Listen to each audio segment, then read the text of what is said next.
This is Anthony Johnson here with Hack and Hustle, and I am super excited today. I get to interview and talk to somebody I really truly consider an advisor, a mentor, someone I respect the heck out of.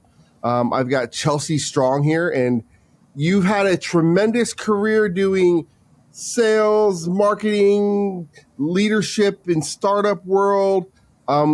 Why don't you give us just a little bit of background, and then because I want to jump right into some questions with you. Yeah, no, appreciate you having me on, Anthony. I always appreciate having the chance to share a story and just how to make sales better overall for everyone, which is why I love Del Fresco, obviously. But yeah, I started in tech sales, specifically cybersecurity sales, about 25 years ago. Started against the bad guys trying to do bad things on the internet with web filtering. And then over the last 10, 15 years or so, I've migrated over to the startup side. So that started with FireEye, and the rest is history from there. Always been mentoring a lot of people, and so leadership was a natural progression. So Chelsea, 25 years, you've seen obviously a multitude of hype cycles, right? And what I find really interesting is, and just having just come back from RSA, we have a new one, of course, AI, and everyone is talking about it, thinking about it, using it. They're saying they're already doing it. They've been doing it forever. But it's definitely another one of these hype cycles. How do you manage hype cycles as a seller, right? And I want to tie that back into relationships, but like, how have you kind of managed that, knowing that, hey, there's gonna be another one, or this is one, or there's one back there? Like, what do you think about hype cycles as a seller? Yeah, so I think the number one thing is understand what hype cycles are coming and how other people are messaging it. And by that, I mean other vendors. And then also constantly checking with the customers I work with to see their understanding of the hype cycles. I'll take AI as an example because it's the most recent one. But depending on what customer I'm talking to, they may have started their AI understanding journey, I call it, at different levels or to different depths. And so really understanding that is the first thing. Second thing is getting really close to product management and the sales engineers at the company I work at to make sure I understand, okay, what do we really do? And then also, what do others say they do that they don't? So at least I have a basic understanding of, what's real. Because as we know, not everything you hear or see or say. Well, it's always funny because, like, no matter what the hype cycle, every vendor is always like, "Oh yeah, we do that too," and we've been doing it forever, right? Yep. Which actually kind of gets into the core question that I wanted to talk to you about. The core topic today is, how do you maintain trust, or how do you even build trust? Because a lot of times, sales people kind of view as transactional, right? I'm coming in, I buy a widget, or I'm selling a widget, and then you see sellers move on. But the really great sellers, so folks like you, they have relationships where you have a buyer who calls you up, 3 years later and is like, "Hey, what company are you at? What are you doing?" Mm-hmm. Because I'm sure it's going to be a good one, and let's talk. Like, how do you do that? Yeah. So the trust piece is the number one thing as far as selling.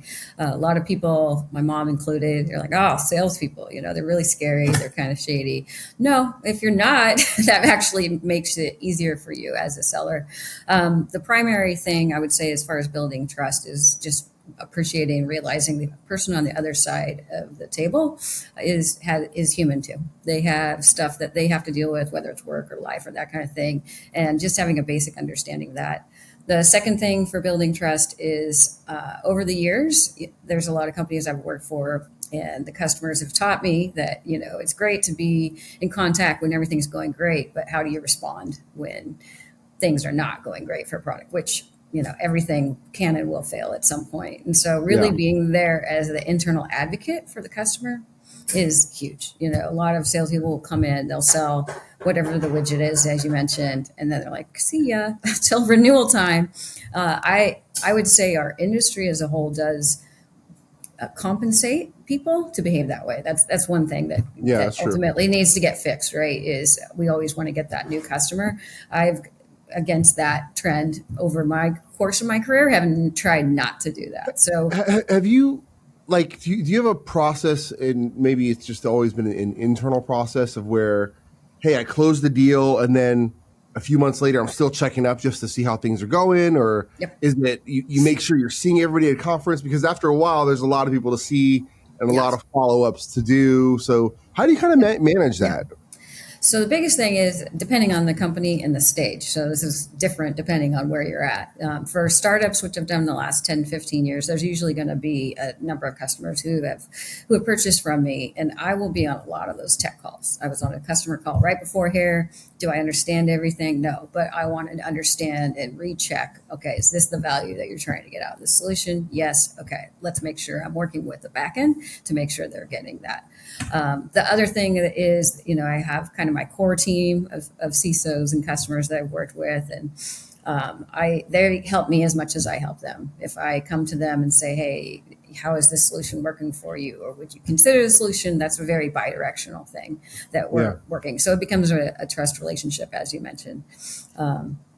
Yeah. Do you find that when you're able to ask those customers or friends or potential customers a question, it makes you more prepared to go back to your engineering team of being like, hey, this doesn't make sense? Or like, do you feel like that's a learning process for you? Yeah, yeah, it definitely is. And I think that's the other key is asking more questions than talking, which is really hard for salespeople, right? We want to talk. We're definitely not the introverts in the room, but that's the thing.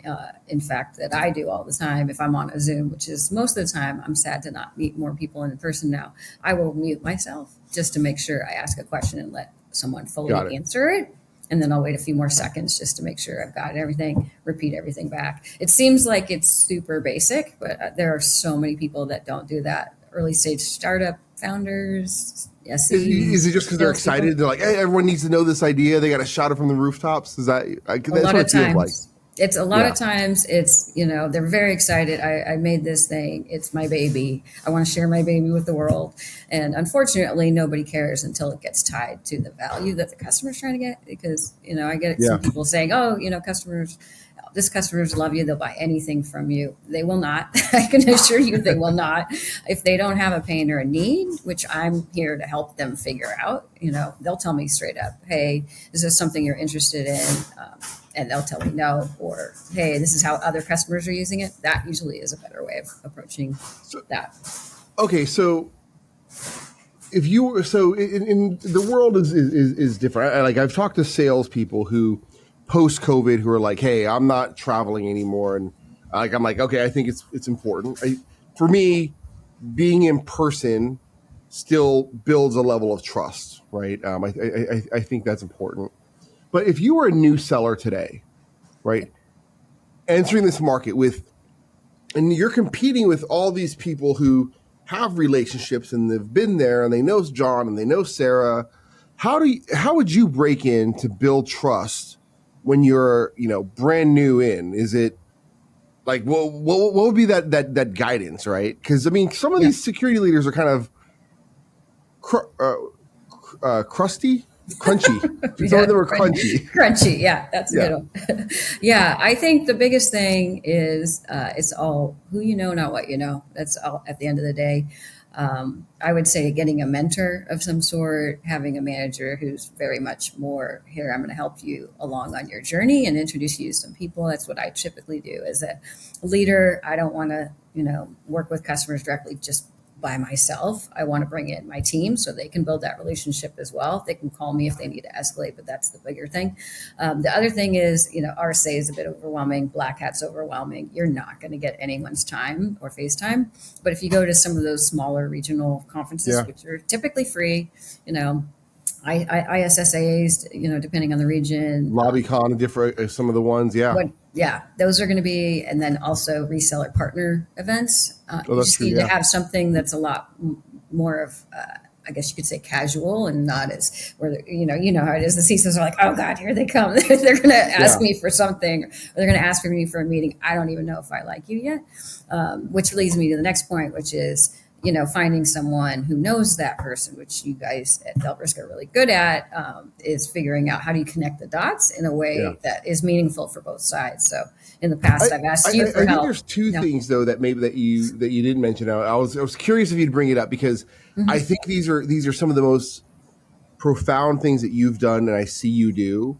Because even us, we've only met over the past few years, and it feels like it's been like a really fast relationship of like, hey, I trust her. Like she says this, I'm like, hey, that's good. Chelsea said it, like that's gospel, right? Yeah.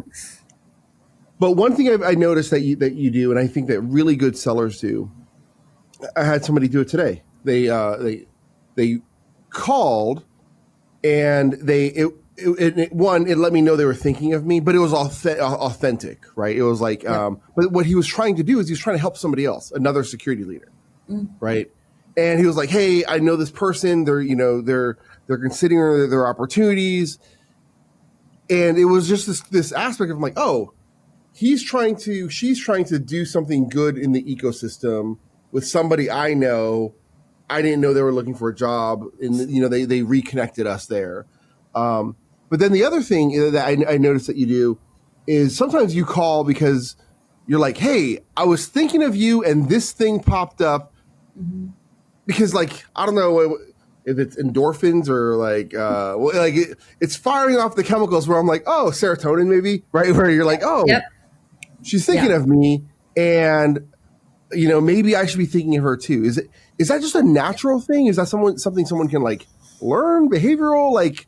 Yeah, I think that's a natural thing because you're right. I don't even realize. I think a lot of times that I do that, but if you think about it, and I think it's subconscious. If you help someone with their career in some way, and you do this too, this is something that most people won't go out of their way to do. I don't need to tell you. There's a lot of CISOs looking for jobs right now, and I'm always willing to jump on a call and figure out. Okay, let's brainstorm. I heard this person left. Let's go over here. Chris Ancharski, another great person. Laz. Also good people. So I think I learned that and maybe reinforced it working with Laz. But Laz is really great at it too. And so is Chris. Absolutely. Okay, so let me ask a little bit of a harder question, right? Because this kind of gets to a little bit of the dark underbelly of our industry.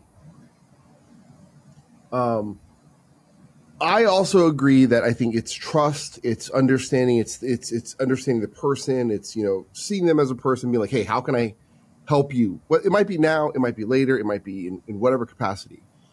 But there are a lot of people who are convinced if you buy them a steak dinner, they're going to close the deal, right? If you take them to the Super Bowl, you're going to close the deal. But it seems to be more prevalent now. Is it? Yeah. Is it just because like more vendors have money and they want to do that? Is it that security leaders are expecting to be wooed that way? Like, what's your personal take on it? Because it feels that feels really transactional to me. Yeah. Or do you think it builds trust? I don't think dinners build trust specifically. I think it is something that the industry has done a long time. There are some ways that people have done it. Tammy at Sci Alliance, who've done a really good job. Hey, let me bring you this new solution that you. And those are trusted groups of people. Those are trusted groups. They already know each other. They're already kind of open. They know what it is. They know it's a selling event, and they know they might get asked for a meeting afterwards. Other ones where it's like, hey, let's just go network, and then the vendors call afterwards. Well, or the speed dating ones where it's like, hey, I heard someone they had like 45 seconds, and they literally swapped every 45 seconds, like that. That doesn't happens. feel like. Yeah, I think the smaller, I would say, dinners where you have a couple maybe vendors sponsoring it, and they invite either customers or people who are interested in their solutions. That's a lot more meaningful conversation. You're going to build trust and maybe a relationship with the people at your table, but other than that, you're probably not. All you can do is, and this is what I usually do, is try and make a few connections, hit them up on LinkedIn afterwards. And if they're happy to connect and say, hey, here's what I'm working on. Are you interested? Are you not? And then respect the answer. I think that's where a lot of people go wrong. Nobody, I mean, if CISOs wanted to be at a steak dinner every night, they could. Absolutely. I think they're kind of sick of them by now. It's kind of the sense I get. So, having people, I would think it'd deter them from going just because they want. I call them steak tourists, right? I'm like, they're steak tourists. They go to all these things. They never buy anything. Yeah. And those are the worst. Okay, so last question before I kind of get to a recap piece is, when it comes to like relationships, I think there is some aspect of a transference of trust, right? And that's something I've noticed, I would say, particularly over the past year, where I've seen you just kind of like navigate really, really well, right? You're like, I know so and so, they know so and so. I don't know person B, but I know person A really well. And you're able to kind of like parlay that into where person B is like, oh, Chelsea, absolutely. Let's have a conversation, right? Like, Yep. so how do you do that when you don't like? How do you build that? Because Yeah. you've had the time and the experience. You like, I mean, like you said, like Fire Eye, like the some great stories. Yep. But if you're new, how do you do that when you have email addresses, phone numbers, LinkedIn, and your sales leaders like go build trust with that Fortune 2000 company, and you're like, Yeah. Yeah. It's going to be harder when you're new. I think that's where working for a leader who has connections will help. a mentor, As you, like you said. a mentor is huge, and it has to be someone who's can consistently meet with you, but you can't call them all the time and say, hey, can you hit me up? For example, I know at my last company I hit you up and said, hey, I see you know so and so, can you just tell him I don't suck?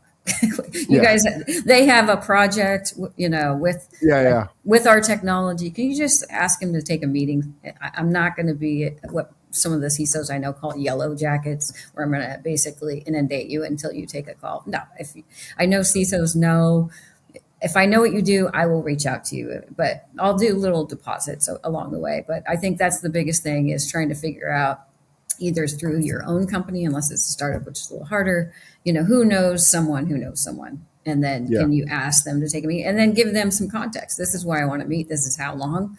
Don't ask for an hour. That's insane. Not people wouldn't get their jobs done if they gave an hour every time. So I think having that way, obviously I've used Delve Risk at my last two companies, which is why I'm an advisor, but knowing who and where people are and what their habits are is a huge part, which has been a frustration of mine, which is why I love Delve Risk. Awesome. Know your customer. Know your customer, and don't even bother wasting their time unless you're going to have some basic understanding of them and their company and what they And do. I think the other piece I would add, and so I would say, the other piece I would add is like being able to talk to everybody, right?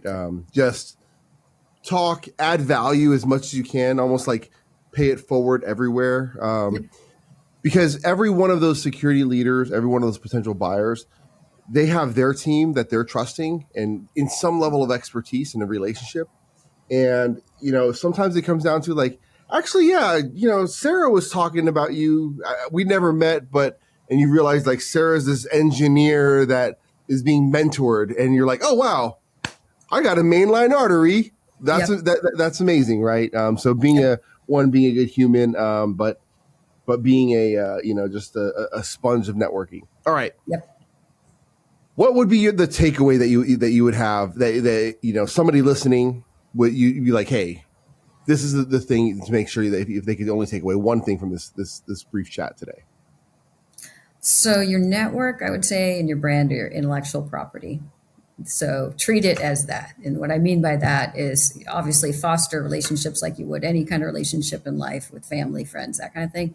But also, when people are asking you to do things with, know that, like for my example, if I'm advising 5 companies, I'm going to be really careful as to who I reach out to. So both expanding and then fostering, and like you said, keeping in touch with your network is huge.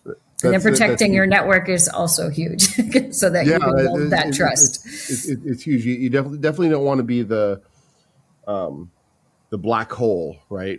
Like where people are like, oh my gosh, it's just an energy vampire kind of thing.